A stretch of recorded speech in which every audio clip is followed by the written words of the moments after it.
A'udzu billahi minasyaitonir rajim. Bismillahirrahmanirrahim. Wassalatu wassalamu ala Rasulillah. Amma ba'd. Wassalamualaikum warahmatullahi wabarakatuh.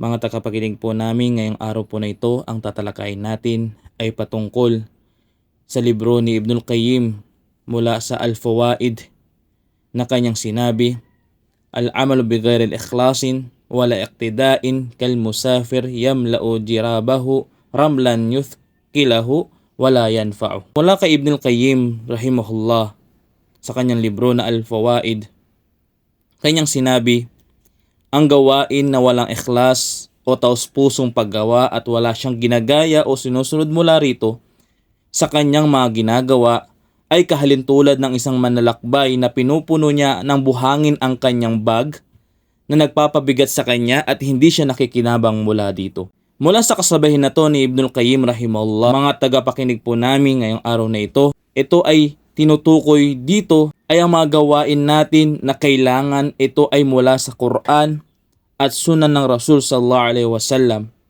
na hindi tayo mapabilang sa mga taong gumagawa ng bid'ah, mga gumagawa ng makabagong mga pamamaraan ng pagsamba, o sa madaling salita ito yung mga innovation na pagsamba sa loob ng pananampalatayang Islam na hindi ito itinuro ng mahal na propeta Muhammad SAW. Kaya mga kapatid sa pananampalatayang Islam, pinapayuhan ko ang aking sarili at maging kayo na aking mga kapatid sa pananampalatayang Islam na iwasan natin ang paggawa ng mga gawain na hindi ito mula sa Quran at Sunnah ng Rasul sallallahu alaihi wasallam, na ito ay hindi ginawa ng propeta Muhammad SAW, na ito ay hindi niya itinuro sa atin, bagkus ang kunin natin ay pahalagahan natin ang mga sinabi, mga ginawa at mga sinang-ayunan ng Rasul sallallahu alaihi wasallam na ito ay nagmumula rin sa Quran ng Allah subhanahu wa ta'ala.